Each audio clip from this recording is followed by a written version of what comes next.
আসসালামু আলাইকুম, সবাই কেমন আছেন? চলে আসলাম ওয়ার্ল্ড কাপ ফুটবল 2026-এর আজকের গ্রুপ পর্বের দ্বিতীয় ম্যাচ নিয়ে।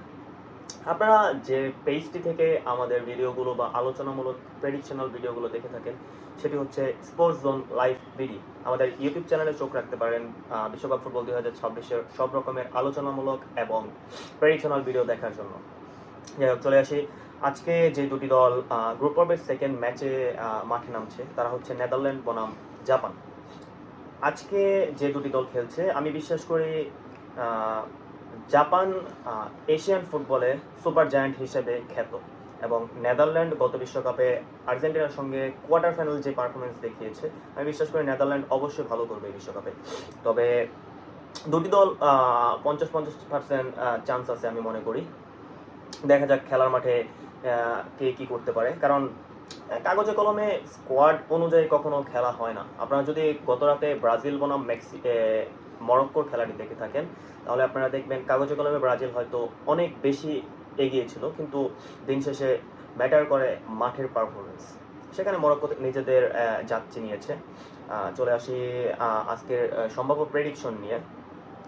গোলকিপার পজিশনে সেম আগের প্লেয়ারই রয়েছে, বার্ট বেরগুইন। রাইট ব্যাক পজিশনে হয়তো ডেনজেল ড্যামফ্রিজকে দেখতে পারবো। সেন্টার ব্যাক নর্মালি নেদারল্যান্ড কখনো 4 ব্যাক খেলে না, তারা 3 ব্যাক পজিশনে খেলে।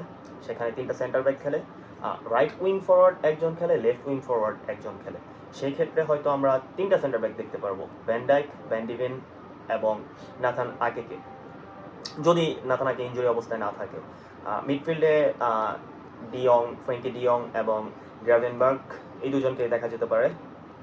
রাইট উইং এবং লেফট উইং পজিশন সলিড ডোয়েড মালান এবং কোডি গ্যাপকো, দুজনই খুবই ভালো ফর্মে থাকে।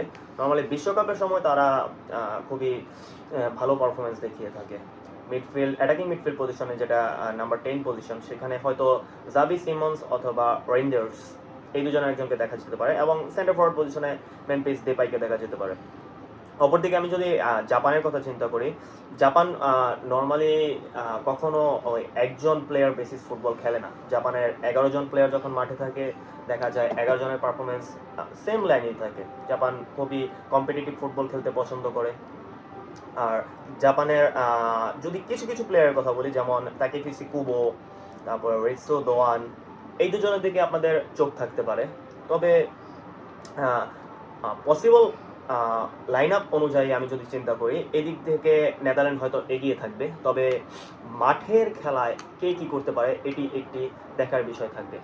আপাতত আমি প্রেডিকশন দিচ্ছি নেদারল্যান্ড 2, জাপান 2। আপনারা আপনাদের প্রেডিকশন অথবা মতামত জানাতে পারেন আমাদের YouTube channel sports zone live বিডিতে। Thank you very much.